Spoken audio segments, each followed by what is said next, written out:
That is the question, how to practice non-duality throughout the day.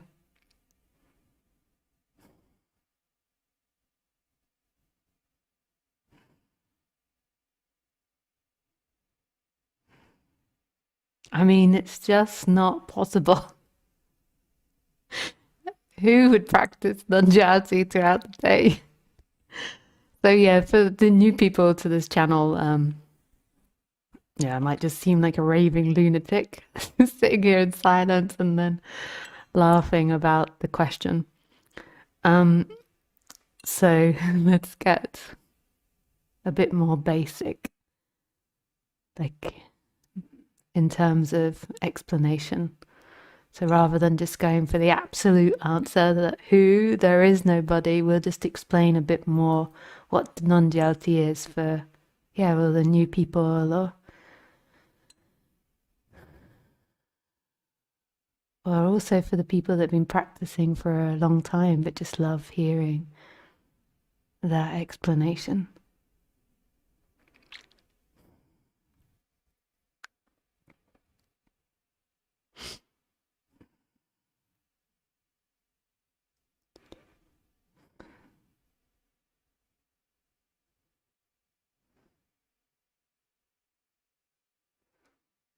So there is this effortless watching that's happening, this empty looking that is looking through all bodies,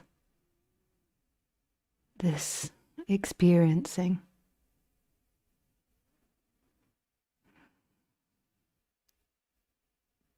Could call it big consciousness or awareness, but it's not entangled at all with any of the personal qualities. It's beyond that. So there is a watching that's happening, an experiencing. And most people think that the experiencing and the person are one and the same thing. So the consciousness, the big consciousness or awareness,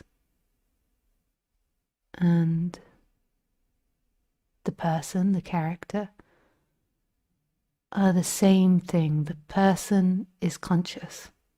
So you are conscious. The body-mind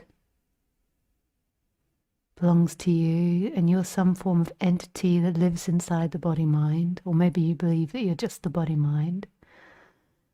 And you are conscious, and that entity, some teachers call it the ego, yaks away like it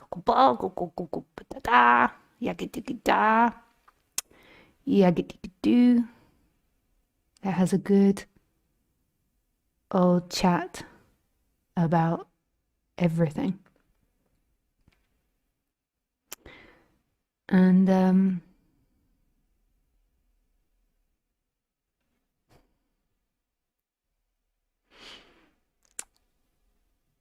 at some point, sorry, I just got distracted because I just realized that the internet's on the wrong thing. So for those in Zoom, I'm just going to try and reset it. And you might have to come back in. I apologize about that. Let's see whether the friends are still there in Zoom. Oh, you're all still there. Great. Okay. I have to go back to the talk. I forgot where I was.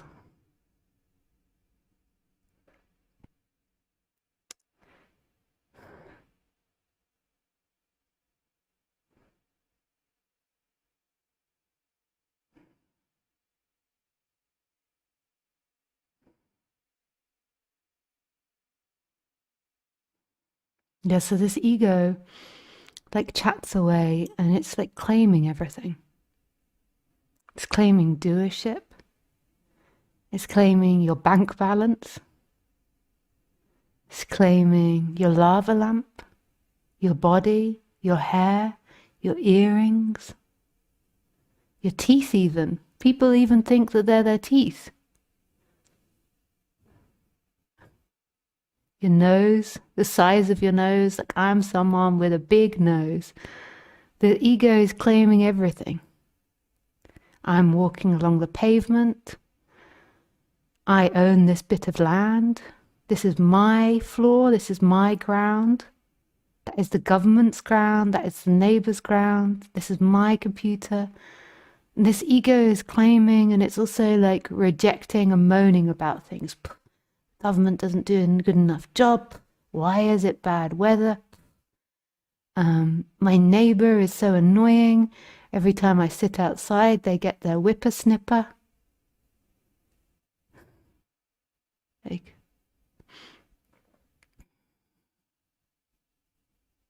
the ego is, claiming everything, and it's always retelling the story of you. And you don't even notice, because you, who you are as the watcher, the watching, you don't notice that the ego is telling a story about you again and again and again. It's constantly replaying like where you've been, what you've done, and where you're going to go. Like on and on and on, every moment, like, and this is this, and this is that, and da da da da, and where have I just come from? So I used to have this most amazingly beautiful dog living with me called Khaleesi. And we traveled around a lot together. And I know that she didn't have this voice in her head because she didn't have complex thinking. So when we used to go to places, to her, she was in the middle of nowhere. You know, we'd go to a hotel and I'd be like, oh, we're in Paris, and we're in a hotel for the night, Khaleesi, and we have to leave at 7 a.m. and get a boat. And here's your chicken. Yeah, and I'm just going to walk it around. There was no story that she understood. So when we arrived at this place, she was where she's always been, suspended in the middle of nowhere.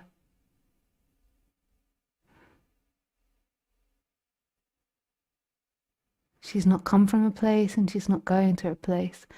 Whereas us as humans are always telling the story, you know, like I just said, we're in Paris, we're in this place, and this is happening. And we've evolved these minds in order to have complex thinking so that we can function in this complex society together. But we got lost in this complex thinking. The mind is always retelling the story of you. And it's always claiming everything. It's seeking and claiming everything. It's seeking to get things and seeking to avoid bad things. So it's seeking to get good things and seeking to avoid bad things. And it's going round and round and round in this dance. And because that mind is your judge, there's nothing left of you to judge that rationally. So you can split yourself in two, and you can have like a more stable part of the ego, and you can have the spiritual ego, but it's all still the ego, it's all still thoughts. So there's no ability to be able to judge it.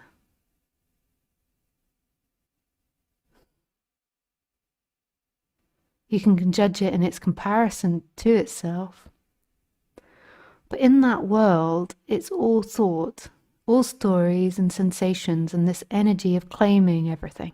It's like getting it's like made of lycra, and it's like trying to get as many things as possible.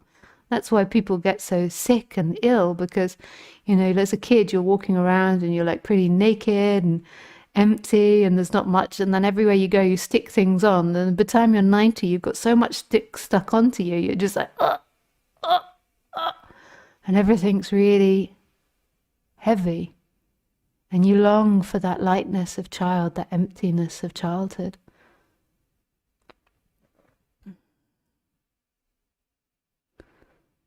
So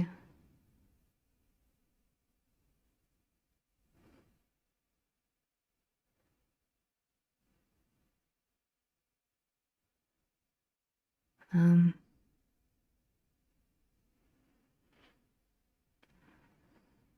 back to the subject of that person practicing non-duality throughout the day.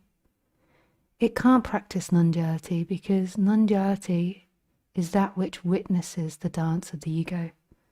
So anything the ego does is being watched by whom? By whom? Who is experiencing that dance of you? The one that's like yibba yibba yibba, yibba yibba yibba, mine, mine, mine, mine, mine, mine, mine, mine, mine.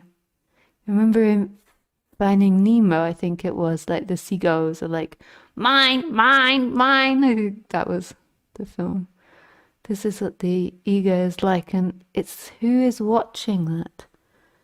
Who is watching?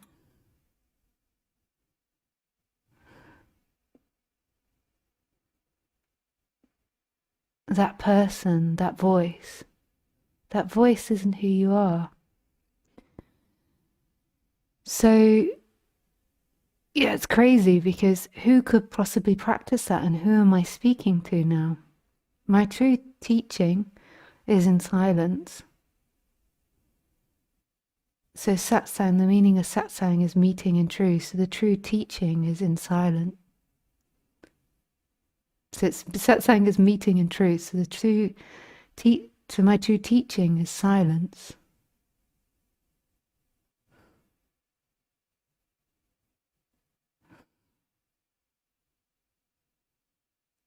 Absolute silence.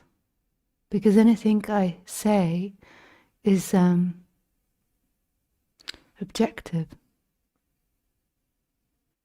or subjective.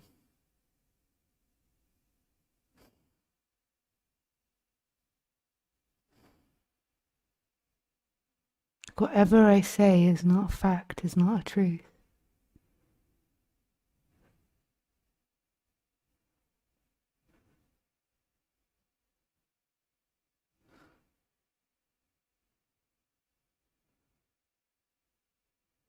So therefore the only true teaching could be silence.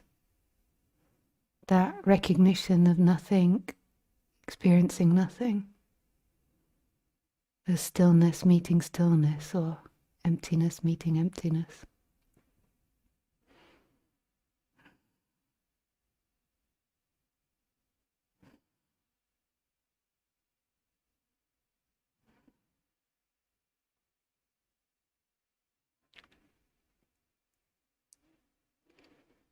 However, now we get to the however disclaimer part. Wisdom is to calm down the ego. That I would suggest is wisdom. So it's like preparing the soil, and you calm down the ego, you stop it from being so crazy. Not divinely crazy. Like divinely crazy in Sufism, this is, spoken about in high regard to be divinely mad. But crazy in this angry, hateful, suffering way. So you want to calm that down. In India and in the East, it tends to be a lot more focus on calming down the mind by doing things like breath work, body work, yoga, seva, like service. On the West, there's a lot more on analysis. There's this really funny talk with Sadhguru, and Sadhguru, he said, in India we don't do analysis. That's a Western thing. Or maybe he said that's a white, no, I don't think he would have said a white person thing, but a Western thing. Yeah, we don't do it because they come from the premise that if you settle the body down, it settles the mind down. So you don't need to analyze it. Whereas in the West, we do like to do everything from the mind and from the intellect. And I think that there is room for that. having a good conceptualization of your dynamics and your illusions. Yeah, so this is the preparation to calm the ego down. And then what also the person can do is putting the attention in the personal consciousness. So putting the attention in itself. But that's still the personal consciousness. That's not the big consciousness. You can never put attention in the big consciousness, because the big consciousness is aware of the little consciousness. So what that means is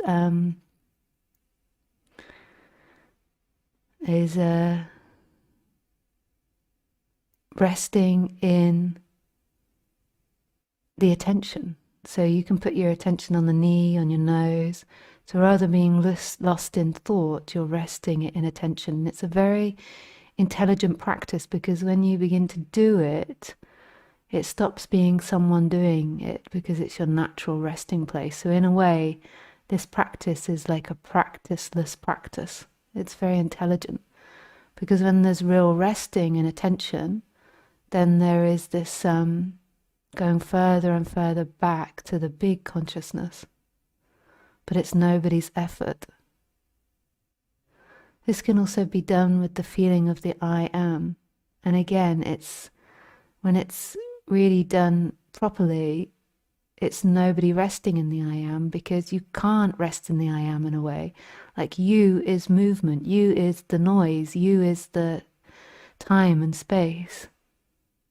So you put your attention there, and then what happens is the you disappears.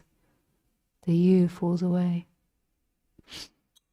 Yeah, I know it can all sound very contradictory, but this is the path that millions and millions have trod.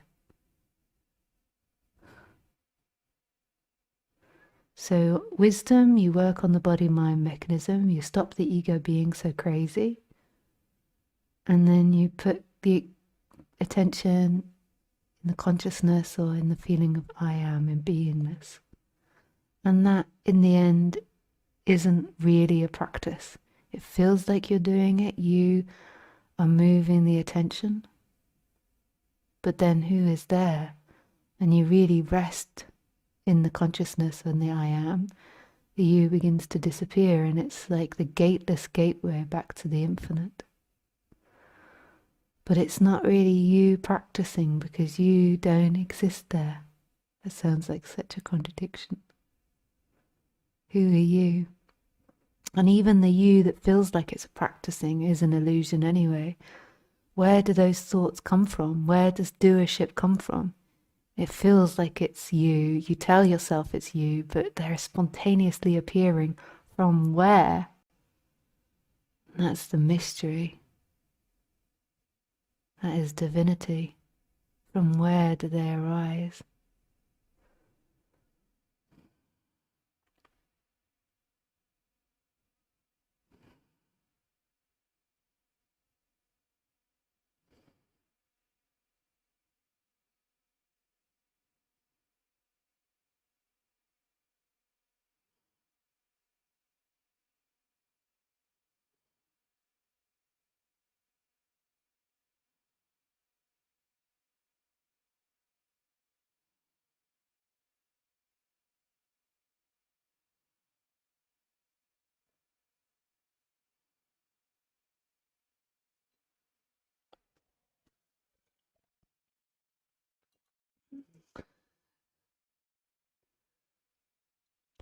So back to the title, just let me remind myself of what it is. How to practice non-duality throughout the day. So my advice would be to settle down the thinking mind. There's so many Indian practices to help you settle down. Pick a couple which suit you and stick with it. You can look on my website. You can find these bodywork practices, these body workers. There's, so much there. Then stick with it. So settle down the craziness. Doesn't take long to settle down the craziness if you stick with it, the practices. And then keep putting the attention back in the personal consciousness and the feeling of I am. And then lastly, knowing that that's not somebody doing something. Keep questioning the thoughts, because who are you? Who is the doer of every act? And then lastly, to sum up again, nobody could practice non-duality to get to non-duality. Nobody could do that, because there is nobody. So nobody could practice non-duality throughout the day. Because who are you? There is just this, just what's happening. There is nobody separate from everything that is appearing. This really is loss of who you believe yourself to be. Not loss of the character, but loss of who you believe yourself to be. This energy of attachment, this energy of seeking. And then your true self seeps back into everything. And then it's the end of this divided life, a separate life, a separate mind. There is just one. There is still a character appearing and disappearing, but it's no longer who you are. Who you are is this experiencing, which isn't separate from the objects. The subject and the objects become the same thing. Yeah.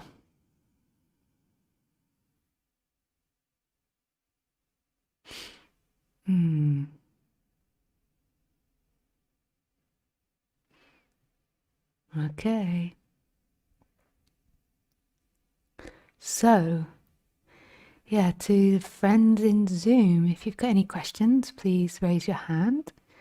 And if you want to write your question in Zoom, then you do that by either putting it in the Zoom chat. You can do it to me individually, or you can do it to everybody, or you can put it in Telegram, and I'll go from speaking question to written question. Speaking to written question. If you feel brave with the written question, you can let me know it's you, and then when I answer, I'll pin you and then look into your eyes when I answer. But you don't have to do that as well.